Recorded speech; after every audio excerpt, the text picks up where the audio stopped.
I'm going to be talking about this soon, but we just can't survive in space. Space is not very habitable. I mean, besides the vacuum part, the zero-G thing isn't good for us. After a year, we permanently lose muscle mass and bone mass and brain stem cells, and your immune system starts to shut down. So, unless we want to start de-evolving or dying early, as a marketing tool, we better come up with a better way of living in space, because right now it's just fun and games and it's very short term. But you have to think long term. It's going to be sustainable. What's they set up a probe to find Earth-like planet. I've forgotten it. What is it named? Is it Kepler? Oh, yeah. Waiting on that it would be interesting if they did. Yeah. Yeah. Well, and there's so many things that I have the thing. I used to read a lot of astronomy stuff, like from when I was a teenager, and then for some reason I was doing some, doing other reading, and this was like from like mid '90s to like 2000. I didn't really keep up with things, and I started reading stuff again, and there was like huge amounts of things that changed. Yeah, astronomy is, definitely. When I was a kid, astronomy was a relatively static field of, these are the things that are out there, and the lifetime of stars and star types and that kind of thing. And we had, and the particular thing was when I'd been reading, there's this big mystery that about the age of the universe, except that we seem to be measuring that there were stars that were older than what we thought the age of the universe was. And then when I came back, they had figured out this new theory of inflation, of how the universe expanded much more quickly in this one period, and so that solved that problem. But it was a completely new thing. In a matter of years. Yeah, and then we got stuff like what is it, like the past 4 years that we've been finding planets. Finding planets around other stars was this. Well, eventually we may be able to. And it's like, okay, yeah, we're doing it now. We've discovered hundreds, and before, in the 90s was the first time. Yeah. So, was it like in 03 when they found Sedna? I'm sorry? Sedna in 03? Yeah. Or was it Sedna, the planet, after Pluto supposedly? Right. Yeah, it's interesting. It's crazy how it's so fast now. Yeah. I think the psychological aspect of finding another Earth-like planet is going to be much more significant than the actual goal of getting there, because getting there is still a huge hurdle. Yeah. But psychologically, knowing that there's another planet that's habitable and most likely has life on it, psychologically it's going to be a whole different mind game for all of us. It'll definitely change things. Yeah. Are you guys all in engineering? Yeah, I'm in software, but nothing space related. I'm an architect engineer doing terrestrial buildings. So. Data communications and data center engineering. Unix geeks. Yes. Well, Space policy. Space policy. Oh, she's space policy too. Yeah. But my wife, who has couldn't get off work, so otherwise she would be here. She's an archaeologist. Mm-hmm. Oh, I think it's a fascinating topic too. Yeah, and she's a big space geek too. It is a skill set you would probably need when you're getting to other planets too. Yeah. Figuring out what stuff came from. You don't necessarily need to have a civilization there to have traces that archaeologists would be very good in figuring out. Yeah. Right. Well, now there was an article out just yesterday or the day before about, and there's all these. We thought, it would be great if we could have some sort of space archaeology so she could get hired to do that. But now the term is using satellites to find things on Earth to research. Yeah, it's a little hard if you don't have the physical sample to get. But the field of space archaeology now exists, and it's using Earth observing satellites to provide information that lets you figure out things that you wouldn't be able to find. Well, you could see things underground. You could use LIDAR, which is ground penetrating radar, that you can actually see what's underneath the ground, and you could figure out there used to be a settlement here. This is a good place to dig. I didn't even know that existed. See now. Yeah. No, that's just like I know. the past year. And a Li- half. Google that LiDAR. later. L-I, it's, I forget exactly what it stands for, but it's LiDAR. Oh, LiDAR. LiDAR.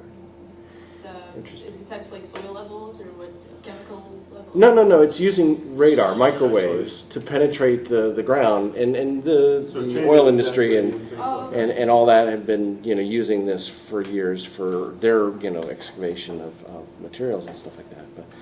But archaeologists are finding it useful because now, especially in like sandy areas, like over in Africa, you can see things that you couldn't dig up and see. You can. Yeah. Well, or there's like, using the ground penetrating radar that you actually use, locally, you take it and run it over an area. Like if you know there was a building somewhere, or you suspect there was a building somewhere in an area, but you don't have any records of where it was, You might still be able to see the compression of the footings. you can find Oh. foundations or impressions that The density of impressions that materials and the things like walls that. made, or post holes from prehistoric. Start looking for settlements patterns and that actually make sense. That Yeah, and human then, you origin. find, okay, it looks like we've got a signature or something here, so this is where we dig and see if we find it.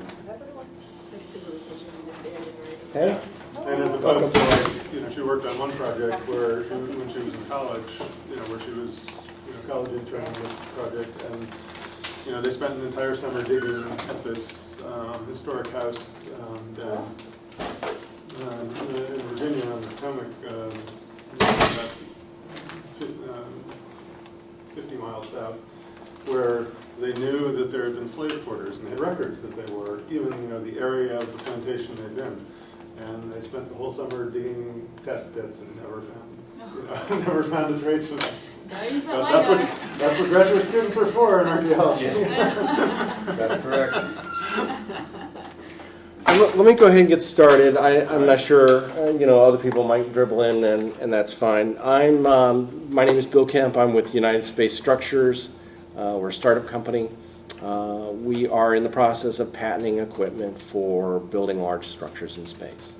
So people often wonder, what am I talking about, large structures in space? So this is what I'm talking about. It's to scale to the International Space Station, the giant mushroom object, which most women think of as being phallic, but it's not intended to be, is what we're working on. I came up with a design for this 27 years ago, and I've been waiting for everyone else to catch up. So I'm glad you guys are here. 27 years and you get like 7 out. Well, it's all right. You got to start somewhere, right? In this room, we might have the seed that may go much further. So time is a funny thing. So why should we go to space? Space is a very inhospitable area. But why should we go there? Well, phosphorus is needed for agriculture, and they're projecting that our need for phosphorus is going to exceed our capability of actually extracting it in about 35 years. So that means that modern agriculture, as we know it, is going to have a real problem in about 35 years, and we're not going to be able to feed people. We're running out of helium, Yeah. and most people think helium, that's fun for balloons and stuff like that. No, it's... But we use it for all kinds of things in manufacturing some of the technology that we have today, including, MRIs and that kind of stuff. So there's a lot of non-renewable objects, materials here on Earth that we need to be able to find, and space has got huge amounts of it. But it's a matter of how we get to it. Currently, our bodies start to de-evolve after 1 year, or actually it starts to de-evolve as soon as we go into space. We're not built to live in zero gravity. We were built to live in 1 gravity, and so so when we go to space, after 1 year, we start to lose muscle mass, bone mass, stem cells. Our immune system shuts down, and so if we have any goal of living there long term for at least a year or more, then like going to Mars, then we're going to have to find a different way to be able to live, and that means we're going to have to create gravity. Now, In Star Trek, they covered this very elegantly and very quickly by coming up with gravity plating. Well, there's no such thing as gravity plating. You know, it's a Hollywood thing, so unfortunately that doesn't work. So, but you can do it through spinning of an object. If you spin an object at enough rate, you can actually create artificial gravity. So our design is large enough here so that the cylinder can actually spin, and it'll spin continuously all the time, whether it's moving or stationary in orbit. And the idea is that then you live within this object. This object right here, the International Space Station has a total habitable interior space of 1,000 cubic meters. It sounds like a lot, but it's just a bunch of like buses that are strung together, in which they live within them, and it's full of other equipment and stuff like that. So it's very claustrophobic, but it's very spacious compared to other space capsules that we've had in the past. But my structure here is 2.8 million cubic meters. So you have it's 100 meters in diameter by 400 meters long. It's like the new Enterprise, huh? Yeah, it's actually bigger than the Enterprise.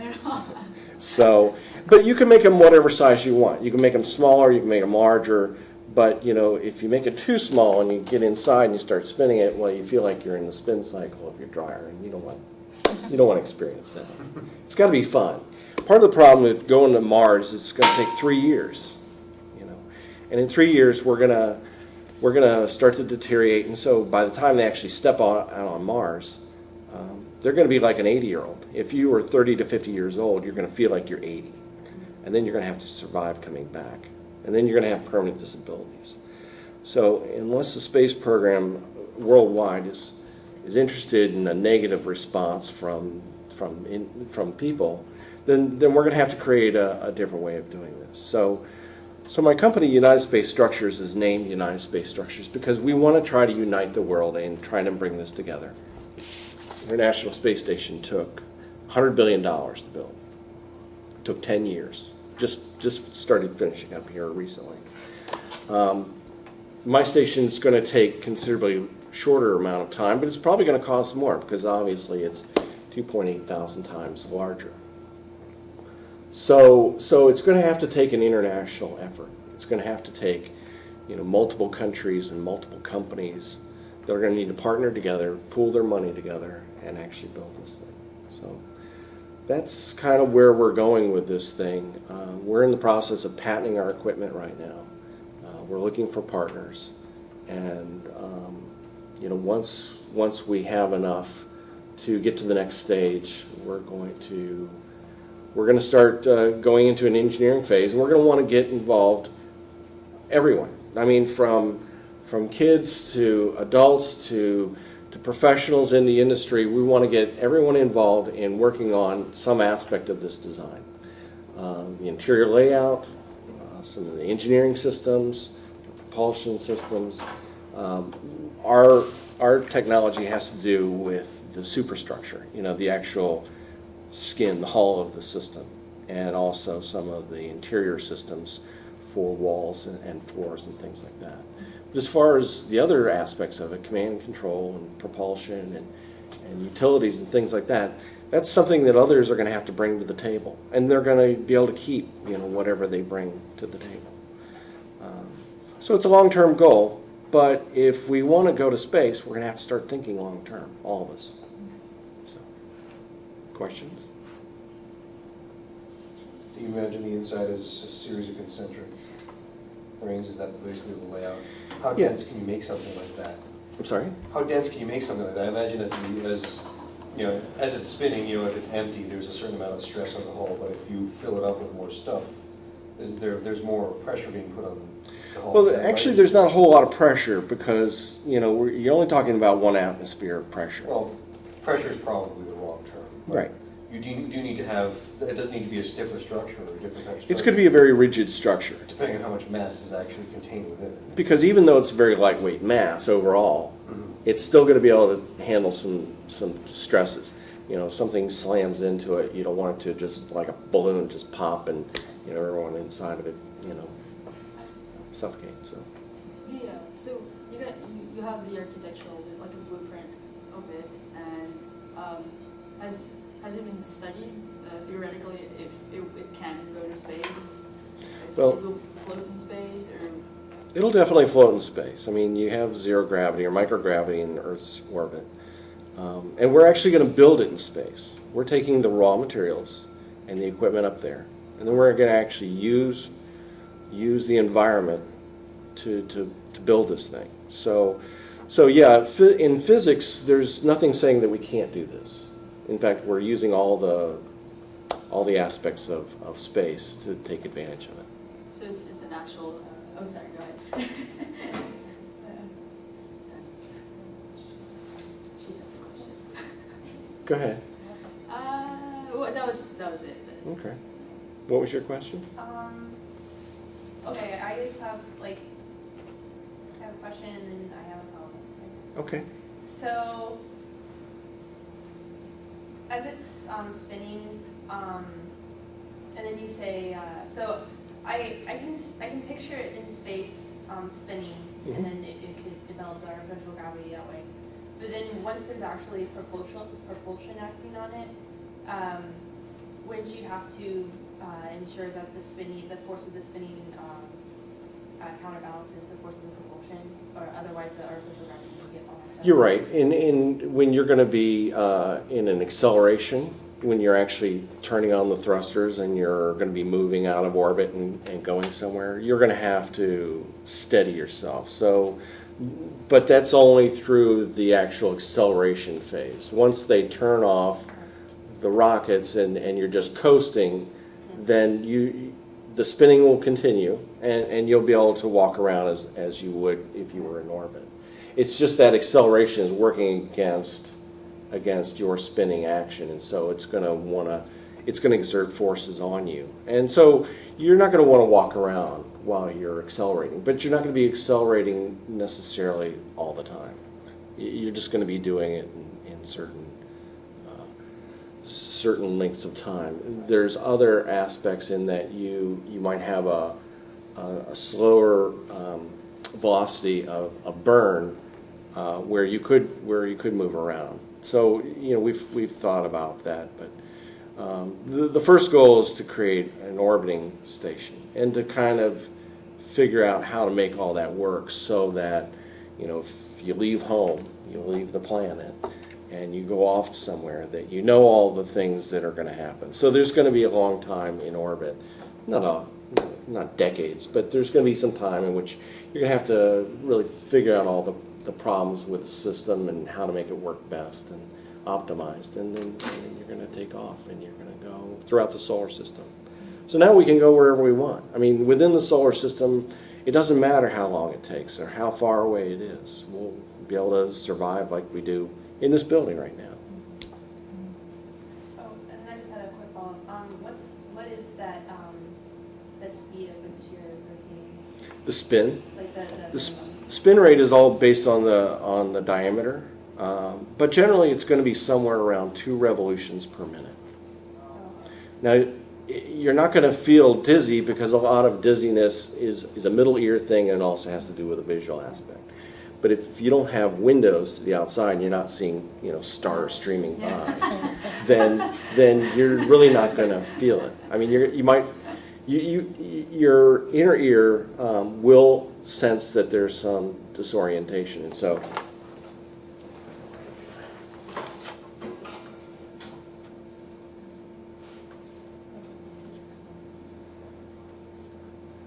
as this thing is spinning around, if you're walking inside, right? Here's you walking, and if you're walking with the spin, that's going to be the easiest. If you're going perpendicular to the spin, you're going to feel like you're drifting a little bit. Okay, it'll psychologically you're going to have to get used to it a little bit because your inner ear is going to be telling you some slightly mixed things.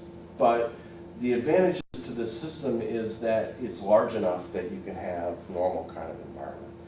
You're not going to be cramped, with 3 or 4 other guys for years at a time, which psychologically, I don't know how they're ever going to do that. I don't care how well you train these people. They're going to get on each other's nerves. Yes. how would they be able to breathe in there? Well, you fill it with oxygen. Of course, more than just oxygen, because while we need oxygen, we need other things. Most of our air is made up of nitrogen. So we'll supply the same kind of atmosphere we have here on Earth in there. Now, this is 100% a recycled area. In other words, we're recycling everything. We're recycling the water, and we're going to be growing our own food, and we're going to be generating our own oxygen through plants or whatever. We're going to be scrubbing out the carbon dioxide. So it's a 100% sustainable system. The idea isn't to keep bringing materials to this thing so you can use them up. The idea is to be very conservative with them and to recycle them constantly. And that mindset alone will change us here on Earth, because we're going to realize that we just can't keep using everything, throwing it away. It's not a sustainable idea. I have another question. If it keeps on spinning, Yes. then what happens if it goes on if it breaks, but the brakes doesn't come off? If what breaks? What about the brakes? Are you talking about the brakes from the spinning? Well, you're not going to. Once it gets spinning, you don't want to ever stop it, because if you stop it, you're going to experience the zero gravity again, right? That would be interesting, huh? This is actually what I refer to as a variable gravity environment. In other words, this thing is so big that you can actually have multiple floors, right? Until you get to the very center. At the very center, you're going to experience zero G. Whereas down here at the highest spin rate, you're going to have 1 gravity. And everything in between here is going to be, dependent on the height, of each floor. So while it's 1 gravity here, it might be 0.75 here, and 0.5 here, and 0.25 gravity here. And at that point, architecture is probably going to get in your way. You're going to probably want to be able to float around and play. And one of the things that we want to do with this, I have a domed end on all these things. At one end, you're going to have an environment here in which you can have 3D sports. Imagine our 2D sports now are Cirque du Soleil, but you're not constrained by gravity. Imagine? I mean, it's $1 trillion industry right there. You advertise that over the world and televise that, or you come and watch it in person. I mean, it's going to be huge. So that's some of the ideas we're going to be using for it. But I mean, this could also be an Earth observation place for seeing, the pollution levels and so on and so forth, and maybe even bioremediation, so that you can maybe counteract some of those things. So there's a lot of different uses for it. When you're in orbit, how do you dock to it? I mean, you can dock immediately on the axis, on the center axis, but how do you in this configuration right here, this portion from here to here spins continuously. Uh-huh. But this upper portion here, it could either spin with it or stop, Okay. or counter spin, so that it's essentially feeling like it's not moving at all. In fact, it's just counteracting. Right. But you'll be able to, you can see some space shuttles here if you get close enough to this, but there's actually loading doors here, so that you can actually fly inside, go into a carriage that'll take your ship and dock it for you. Then you can get off and come into the habitable space, and that's how that will happen. That's one potential option. Right. There's another option in that if you don't have this portion, you could, at the very apex at one end, Right. where the spinning is less, you could have a bellows type expandable docking ring that spins with just match rotation. You just match rotation. yeah, match. it's cheap. Well, you can match the rotation, but then eventually you have to stop, and you have to be able to turn off your engines. So you want to dock to a ring that will allow the ring to act like a lazy Susan and move around as the spaceship's moving around, right? Or eventually it can lock in and the ship will start spinning also. Right. The ship's attached. Mechanical. characteristics of the dog. So there's a variety of ways we can go about doing this. So the craft, it would just orbit around the Earth, or is there some sort of like maneuvering mechanism where it can? you can This thing could orbit around the Earth, or, there's some thrusters we have, main thrusters. This is the engine room up here, fuel storage and all that. And so we can actually take off. I mean, you can go to the moon, you can go to Mars, go to Pluto and back. I mean, the idea is that because you're able to have a gravity environment, then the time frame is inconsequential. Eventually the thrusters will become so powerful that, we'll be able to go to Jupiter in a few weeks, but we're not there yet. And we don't know when we're going to be there yet. But in the meantime, now you have a place where you can live and not have to worry so much about the time frame, except, it's kind of boring sitting around waiting to get to your destination. So how do you handle external servicing? External surfacing? Servicing, like if you need to send somebody out the door to patch a hole, I don't know. Yeah, the systems that are actually built this are robotic. So the idea is to avoid people actually getting out there and with hammer and nails and start building this thing. It's just too dangerous of a place.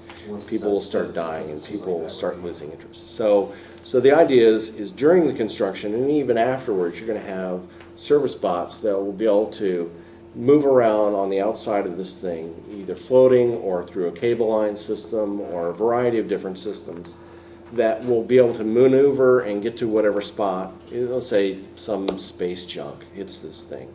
And it doesn't come all the way through, but you need to repair the damage. It'll be able to, identify where it is, identify what the solution is, and then implement the solution. And then, humans can be monitoring this continuously, so it's not totally autonomous, but it could eventually get that way.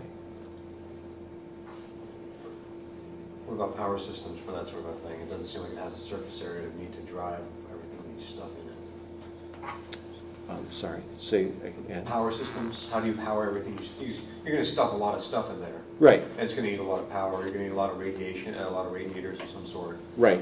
Radiators you can just stick out there, I guess, and you just sort of fly them out. And Yeah, I mean, let them rock. But covering this with some sort of solar material is one option, but I'm not going to depend on solar. It's going to be most likely fission nuclear. yeah. Eventually it could be fusion, which is cleaner and safer, but eventually, I think initially it's probably going to be a nuclear solution to be able to provide this. We're not going to be burning coal.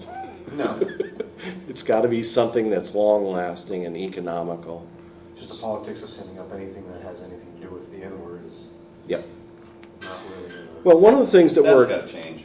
It's got to change. It's that's got absolutely to correct. it's got to change. But it is dangerous. You're sending plutonium, the most toxic thing in the world, up and through the atmosphere. And if there's a problem, if there's an explosion, then the potential is huge. But I think we can contain it in such a thing so that if there was an explosion, it wasn't going to spread all that And stuff. I'm sure that's absolutely correct. It would just be the public affairs office trying to battle everybody Perception else.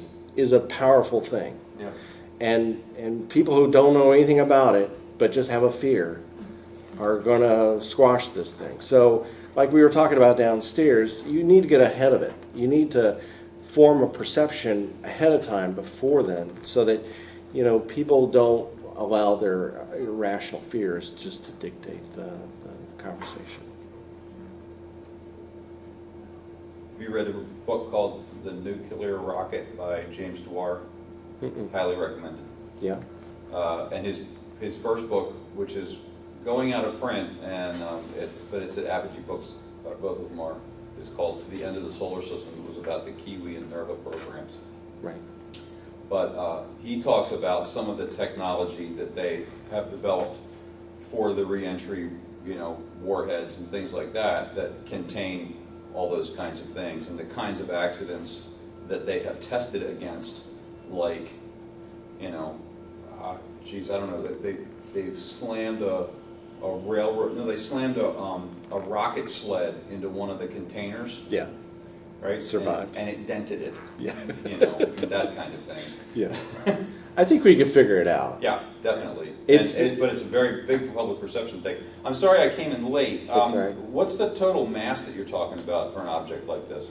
Well, it depends on the scale. You can have a variety of scales. This is like a medium-sized unit, so it's not even the largest or the smallest. So, and it's to scale to the International Space Station, but it's 100 meters by 400 meters in length, and it gives you 2.8 million cubic meters of interior habitable space. So the idea is to create it with composite materials and to make it as lightweight as possible, but very strong.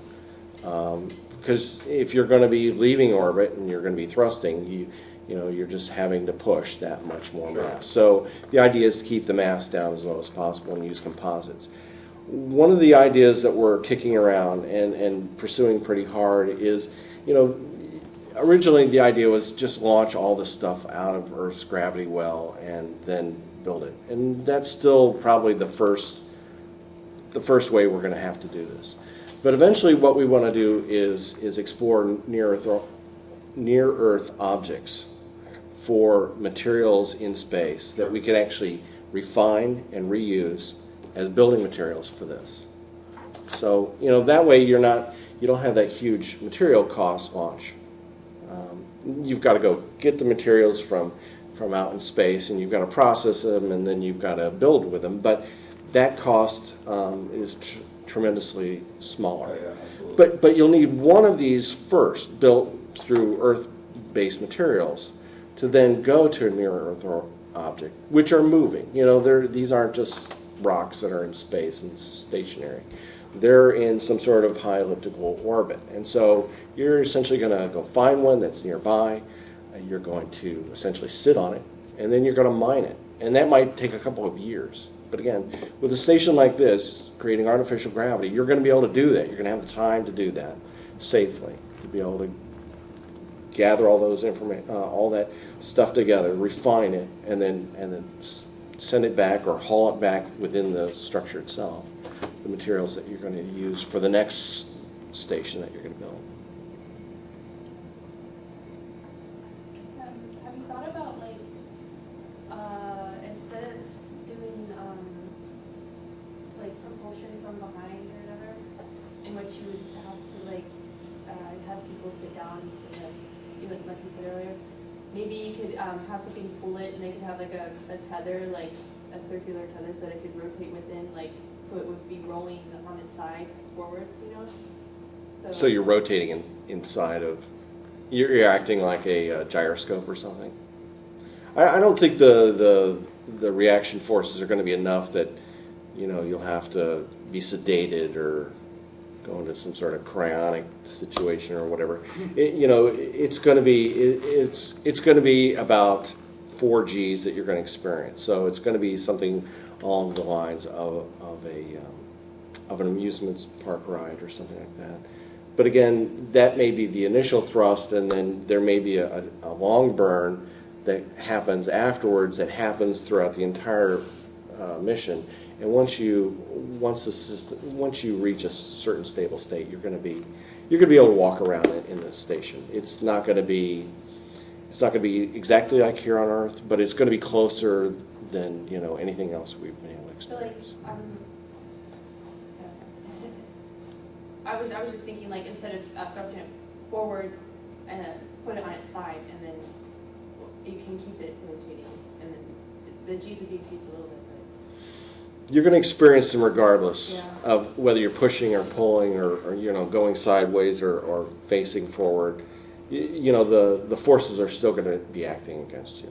You know, like in a train. You're in a train or in a car, and you're still moving forward. It doesn't matter whether you're facing forward or facing sideways. You're still experiencing. But, like, Well, considering the mass that this is going to have, there's no plausible rocket engine right now that would be strong enough that actually you would be able to feel it. The acceleration would be very small, you know, per second, so it would be a fractional gravity of thrust. Right now, and we're you'd have to do it over a long period of time. Yeah, we're designing it around the ion rocket of Franklin Chang Right. Diaz's, you know, Vasmer rocket. Right, but right now, even if you had a megawatt of power, that would only be 50 pounds of thrust. Right. So it's about 50 pounds to the megawatt. Yeah, so, you're going to launch, and you're going to sit there, and you're not going to feel it at all. and if somebody's watching you, you may not, move for a week, or you're going to move very little. But eventually this thing is just going to build up and build up and build up speed. So How many engines would you stuff in the umbrella there? How much power supply do you have? yeah. I mean, if you had a 50 megawatt fusion reactor, then you could put 40 or 50 engines on it. But even 50 engines is only going to be 2,500 pounds of thrust, and that thing's going to weigh 1 million pounds. So he's going to have to scale up his propulsion systems, but it's going to come. well, it's still not going to be any more than, even if it's, regardless of what the specific impulse is, it's about 50 pounds to the megawatt. Yeah. So. Any other questions, comments, snide remarks, anything? One of the topics that I'm going to propose probably for tomorrow is the paradigm change that would result from an ultra heavy lift rocket, something that would put 1 million pounds to LEO. There was actually one proposed in the 1960s called Sea Dragon that would put 1.2 million pounds to LEO. It was a 500-foot tall rocket and had a 75-foot diameter first stage engine nozzle. Wow. So and it could be built today. So compared to the Saturn V, the second Apollo, stage of the second stage of the Saturn V would fit in the nozzle. So it's about 50% bigger, taller, and about twice as big around, and it's straight up, whereas the Saturn V is this stage thing. Right. This was actually straight up 500 feet tall. It's like a 50-story building. Wow. 1.2 million pounds to LEO, and they figured that in $1962 they could fly for about $600 a pound to LEO. Yeah. It could still be built today. Yeah. So. Well, I'm excited about the space elevator concept. I know it's still ways off, but thankfully because of nanotechnology, it looks like we have a chance at least of having material that may eventually get us that capability, and then the launch costs go down tremendously. All right. One of the other concepts that's been talked about for stations like this is actually fabricating the panels on the moon and lifting them off the moon with a lunar elevator, which could actually be built with today's technology. Yep. With today's technology, you could you could loft about 1,000 pounds at a time off the surface of the moon with a lunar space elevator.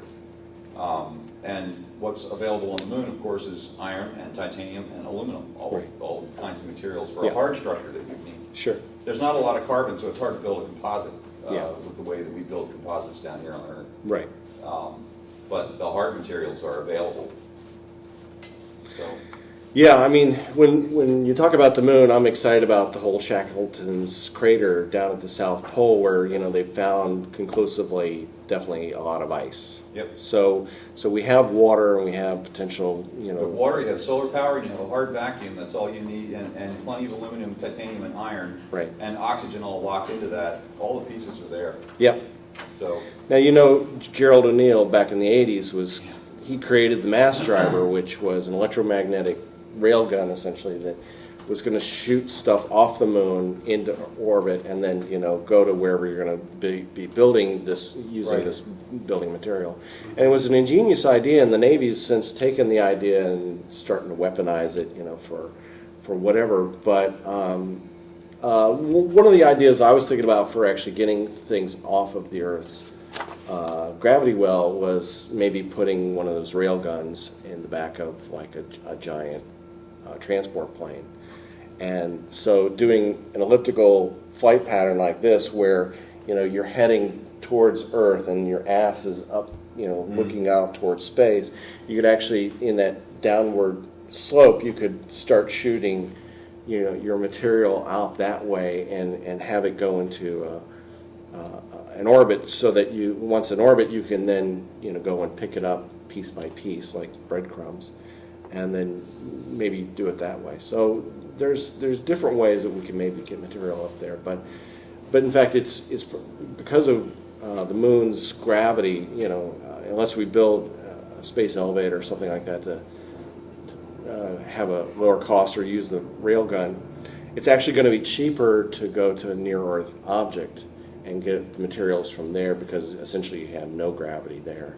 So escaping that object once you get the materials you want is really minor to nothing.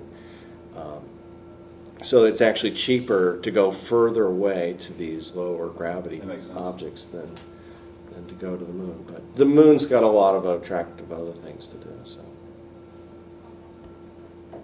exciting times. I mean, just amazing times. I think back, my grandfather, was born, back in the 1890s or whatever, and he saw so much.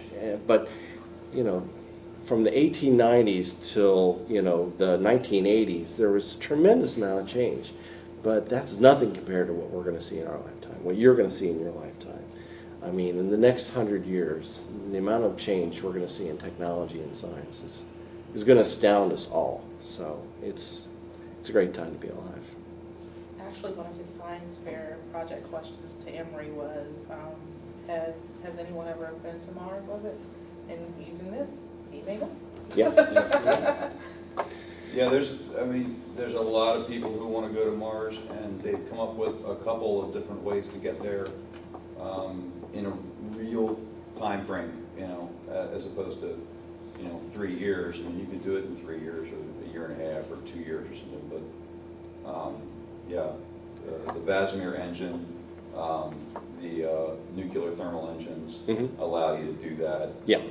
There's a lot of possibilities. That's about the only way we're going to go to Mars and not, incur cellular damage, permanent cellular damage. We're going to have to do it fast enough. And I think Franklin's on the right track, and I think the nuclear is also an interesting thing once we can get through the perception.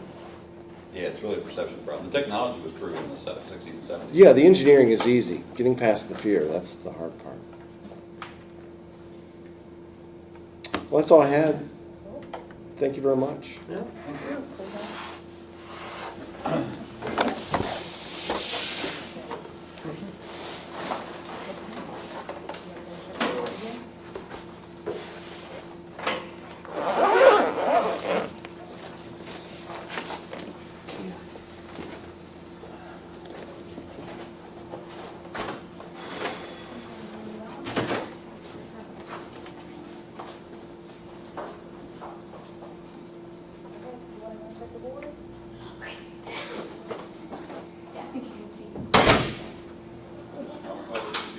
No, we're gonna turn it off.